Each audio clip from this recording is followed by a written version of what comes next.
Hello, this is Eric. That is Tiff. Down there is Steven. And we are with Just Got Played. And today we're going to review Whistle Mountain. First, we're going to kick it over to Steve, and he's going to show us how to play. Whistle Mountain is a worker placement game where your workers are airships. So you've got a balloon, a blimp, and a dreadnought. And what you're going to do is you're going to place them around the board in different locations. So in this location, you spend coal to get a small machine. Here you spend iron to get a medium machine. Here you spend coal and iron to get a large machine. You can go up here, you can get cards which do interesting bonuses. You can get one of these upgrades, which slots on your player board. You can spend whistles to get scaffolding. And you can also rescue one of your workers from the well down here. So on your turn, you're going to place one of your airships there, or you can place your airship here on the main board in order to sort of collect resources, the main reason you would do that.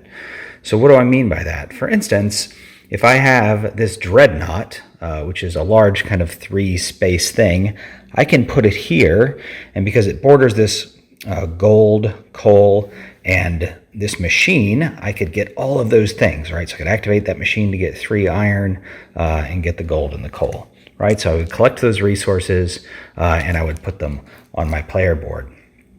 Alternatively, I could have maybe taken my smaller piece, the blimp, and stuck it in here. So this would allow me to get that water, I would get that coal, I could activate this machine to get an iron and a victory point, and then also activate this machine to get 3 iron. And so that's the main thing that you do on your turn is one of these, they're called collect actions, where you're placing here or around the board to do something. But every now and then you're going to want to do what's called forge. So when you forge, you take all of your things back, and then you can build. So for instance, I've got some things over here in my supply. I could decide that I just want to build this small machine. So I could build this small machine, I could rescue this worker. This worker actually goes over here, and I would get this 6-point medallion, and then at the end of the game, the worker is also worth some extra points.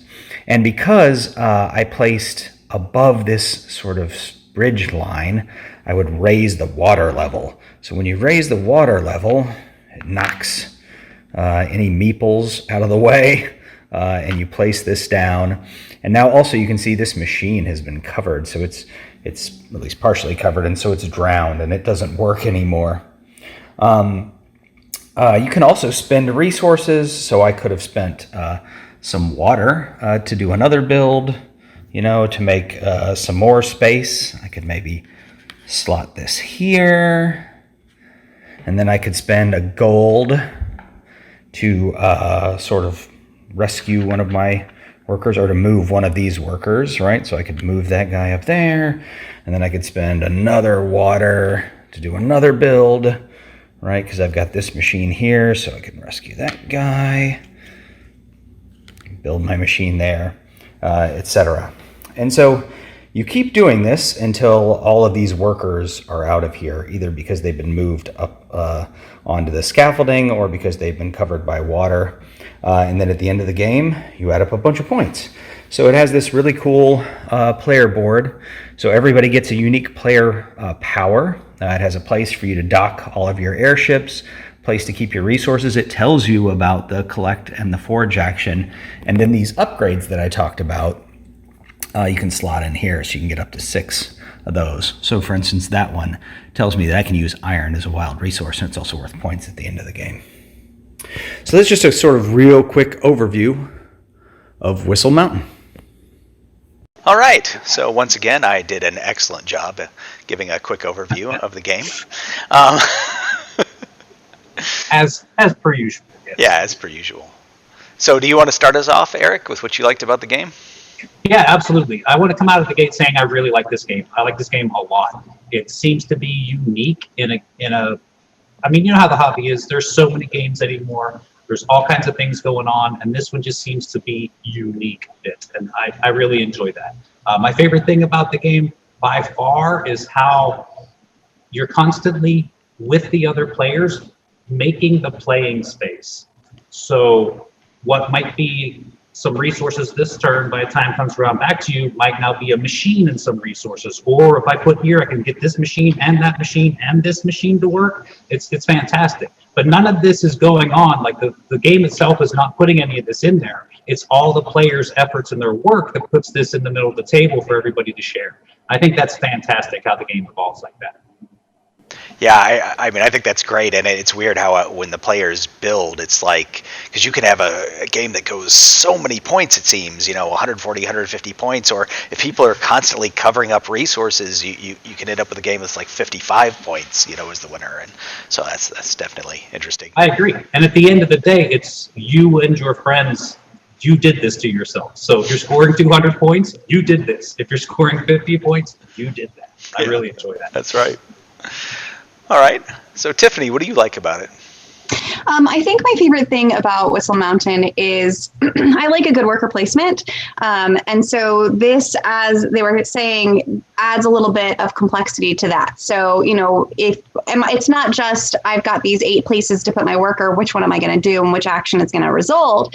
It's, okay, there's these 6 or however many actions around the outside of the board, but there's the board itself. And am I going to place it here and get these 2 resources and run this machine? Or am I going to rotate it 90 degrees, or no, I guess it would be 45 degrees. And then now I'm getting these resources and this machine, or, I need to pick this boat because it's going to fit in the machine that I want to run. Whereas the other one so it takes a worker placement and it makes it a little bit more complex and engaging. And I really liked that. I liked just the thought that went into not just which action am I going to do, but how am I going to place my guy and which guy am I placing to get the very most from this turn, because Steven's going to go next. And I think that he's looking at those same resources I am. So I really need to go ahead and take that now. That's what I liked the most. Yeah, and I think that leads into what I like the most about the game too, because this is the right level of player interaction for me. I don't like take that games. I like that those kind of games with indirect player interaction. I'm doing something probably to benefit myself, and it has negative effects to you, or we're sort of racing, competing to get to some resource first or something like that, right? And so worker placement inherently has that built in, so I like worker placement as a mechanism. But the whole how the scaffolds work and the machines that you put on the scaffolds adds that extra layer, besides just like the placement around the board where you can get blocked. So that is, to me, that's one of the better uses of that sort of indirect player interaction that I've seen in a game recently. So yeah, I really liked that about the game. Yeah, I totally agree with what you're saying there too, because if I'm trying to play a Euro game and plan this stuff out, I'm not trying to kill the other players' units. You know what I'm saying? Like, I like interaction like that. If I want to play a war game, I'll play a war game. But I'm not trying to ruin somebody's day while they're just trying to build an engine. And this doesn't do anything like that. It just makes the play space more open. Yeah, we're not playing Memoir 44 here, right? We're building machines and things, right?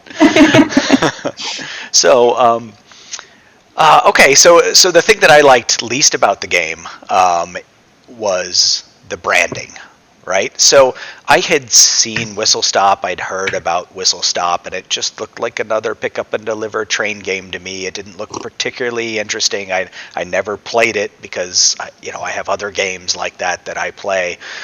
So when Whistle Mountain came out, it was like the sequel to Whistle Stop. I was like, right. Well, okay. So I didn't even look at it. And then, I started hearing from people, oh, this game is great. This game is great. And then I started hearing it has nothing to do with Whistle Stop, and then I was really interested. And so finally, I was able to play it. I saw it on sale and I bought it. And so it was a real big miss for me, the Whistle Stop branding. And, that's sort of a minor thing because I really do like this game. But I'd have to say that's the thing I like the least about it. Yeah, I understand that. They even do a couple of paragraphs at the very beginning of the instruction booklet, just trying to tie it in, well, now you've built your train, so it's time to check out the mountain. But yeah, but nothing to do with each other. That's correct. Yeah. All right. So Tiffany, if there's something you didn't like about the game, what is it? So this is a reach. There wasn't a whole lot that I really disliked about the game, but for me, I really love a good engine builder. I love building up to do really incredible combos. I really like feeling like I accomplished a lot during my turn and the game. And so one of the things that makes my heart a little bit sad with this is that as the machines go up and the ice melts and the water comes down, you flood what you had originally built. And that might be, you know, some of the best, most lucrative spots on the board because you guys set them up early and then they get washed out and you're forced into new territories and to find new places to get your resources from. And that's really great if you want to be pushed to find new places to get your resources from. But if I just want to be comfortable and go to that same place that I've always gone to get a handful of resources because it's really baller right there, I just want to be able to do that and be comfortable with that. So I think the fact that the game gradually gets destroyed as it goes is probably my least favorite part. But like I said, it was a reach. It's not gradually destroyed when I play. I build a spire to the sky and start building machines up there and drown everything. Right, they're all like hanging over like this at the top and everything. Angling. That's not structurally sound. No physics here, okay? No. Yeah, I hear you, babe. If I had something to complain about, now, we got to put this into context. You know, if somebody gets a chance to play this game 20 or 30 times, it might wash out what I'm about to say. But quite frankly, I mean, look at this wall behind us. We don't ever play anything 20 or 30 times. Like maybe something like Gloomhaven, where we just like bore down into it. But for us, I feel like the game might be a little bit too independent or too dependent upon the abilities that people get. And it seems to me like there's a handful of them that are just super good. Now, again, you play this 20, 30 times, maybe you figure out, no, that's not actually that good. I can counter that easily and all this other stuff. But the amount that we play a game, which even if we love it, it's not going to be that many times. I don't feel like I'm going to get to see that happen. All I'm going to get to see is these three abilities win the games. Yeah, you know, it's interesting because, you know, different stuff comes out, so you don't always see the same thing. So it's very asymmetrical, and it is very hard to balance an asymmetrical game. So, and I haven't played the game 20 times either, so I don't know if it's perfectly balanced or not. But you know, yeah, as someone who's, you know, only played it a handful of times, you see some things and you're just like, wow, okay, we're all going to race to get that because that just feels superior to some other choices, right? Yeah. So. Right. And then somebody grabs it, and then before you know it, they're just sprinting out ahead, and you're kind of like, well, how do I get these other things to work right? It's too late at that point. That person's already way out there, and you're trying to figure out how to catch up. You're never going to catch up. And again, you know, like we were saying, play it 30 times. It's probably not a big deal. But, you know, if I need to pull something off the shelf and play with some friends that I haven't played it in 3 months, this isn't going to be that. I'm going to be like, oh, that thing that lets you bring your balloon back, you're going to win with that. That's what I'm going to say. Yeah. Well, personally, that's fine. You can win. I'll let you win. I'll play anyway. I like the game. That's funny because you won. It was very close when there were four of us that played together. Yeah. Yeah, it was a good game. I agree. I've had fun every time I've played it. It's a really unique. It takes a unique space in this hobby because there's just really not a lot like it as far as the building the places to actually put the workers on. It's a lot of fun. I think you should definitely try it. I'm not saying everybody in the world should go out and buy it, but somebody you know has it, play it. Yeah, or put it on a list to play at a con or something. Come play with me. I'll play with you at a con. Steve will. He'll play with you. Come on down to Florida. I'll play. All right. So, well, that was Whistle Mountain from Bézier Games. I'm Steven. That's Tiffany. That's Eric. And we're from Just Got Played. Thanks for joining us. Thanks for joining me. Have a good night. Toot toot. Whistle stop mountain something. Whistle, yeah. There are whistles in the Stop. game. Yeah. Mount. Just stop. Mountain time.